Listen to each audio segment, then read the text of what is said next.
ಬಿಹಾರದಲ್ಲಿ ಮತ ಎಣಿಕೆ ಕಾರ್ಯ ನಡೀತಾ ಇದೆ. ಈ ಮಧ್ಯೆ ಈಗ ಒಂದು ಆರೋಪ ಕೂಡ ಕೇಳಿ ಬರ್ತಾ ಇರುವಂತದ್ದು, ಮತ ಎಣಿಕೆ ನಿಧಾನಗೊಳಿಸುವ ಹುನ್ನಾರ ನಡೀತಾ ಇದೆ. ಬಿಹಾರದಲ್ಲಿ ತೇಜಸ್ವಿ ಯಾದವ್ ಈ ರೀತಿಯಾಗಿ ಗಂಭೀರ ಆರೋಪವನ್ನ ಮಾಡ್ತಾ ಇದ್ದಾರೆ. ಚುನಾವಣಾ ಆಯೋಗವು ತಕ್ಷಣವೇ ಕ್ರಮ ಕೈಗೊಳ್ಳಬೇಕು ಅನ್ನೋ ಒಂದು ದೂರನ್ನ ಕೊಡ್ತಾ ಇರುವಂತದ್ದು ತೇಜಸ್ವಿ ಯಾದವ್ ಅವರು.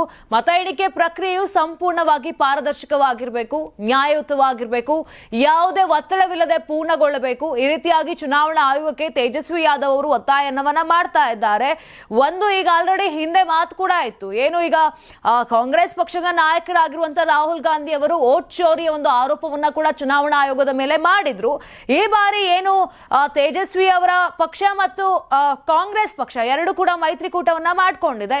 ಈ ಸಂದರ್ಭದಲ್ಲಿ ಇನ್ನೂ ಕೂಡ ಬಿಹಾರದಲ್ಲಿ ಮತ ಎಣಿಕೆ ಕಾರ್ಯ ನಡೀತಾ ಇದೆ. ಈ ಒಂದು ವೇಳೆಯಲ್ಲೇ ತೇಜಸ್ವಿ ಯಾದವ್ ಅವರು ಈ ರೀತಿಯಾಗಿ ಒಂದು ಗಂಭೀರ ಆರೋಪವನ್ನ ಮಾಡ್ತಾ ಇದ್ದಾರೆ. ಮತ ಎಣಿಕೆ ಕಾರ್ಯ ನಿಧಾನ ಆಗ್ತಾ ಇದೆ ಅನ್ನೋ ಒಂದು ಮಾತನ್ನ ಕೂಡ, ಅಂದ್ರೆ ನಿಧಾನಗೊಳಿಸೋ ಹುನ್ನಾರ ನಡೀತಾ ಇದೆ ಅಂತ ತೇಜಸ್ವಿ ಯಾದವ್ ಅವರು ಗಂಭೀರ ಆರೋಪವನ್ನ ಮಾಡ್ತಾ ಇರುವಂತದ್ದು.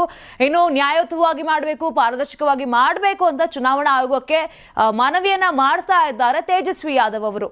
ನೀವು ಸಣ್ಣ ಆಗ್ಬೇಕಲ್ವಾ, ಅದು ಒಂದು ಉತ್ತಮ ಆಹಾರದಿಂದ ಸಣ್ಣ ಆಗ್ಬೇಕಲ್ವಾ. ಪ್ರತಿದಿನ ನಮ್ಮ ಜೀನಿ ಸ್ಲಿಮ್ ನ ಯೂಸ್ ಮಾಡಿ ಯಾವುದೇ ಸೈಡ್ ಎಫೆಕ್ಟ್ ಇಲ್ದಂಗೆ ನೀವು ಸಣ್ಣ ಆಗ್ತೀರಾ. ನಿಮಗೆ ಮಾಧ್ಯಮದಲ್ಲಿ ಕೆಲಸ ಮಾಡುವ ಆಸಕ್ತಿ ಇದೆಯಾ? ಹಾಗಾದ್ರೆ ಕರ್ನಾಟಕ ಟಿವಿ ಡಿಜಿಟಲ್ ಮೀಡಿಯಾದಲ್ಲಿದೆ ನಿಮಗೆ ಒಳ್ಳೆಯ ಅವಕಾಶ. ಆಯ್ಕೆಯಾದವರಿಗೆ ಉಚಿತ ತರಬೇತಿ ಕೊಡ್ತೀವಿ. ತರಬೇತಿ ನಂತರ ಕೆಲಸ ಮಾಡುವ ಅವಕಾಶನೂ ಕೊಡ್ತೀವಿ. ಈ ಕೂಡಲೇ ನಿಮ್ಮ ಮಾಹಿತಿಯನ್ನ ಮೇಲ್ ಮಾಡಿ.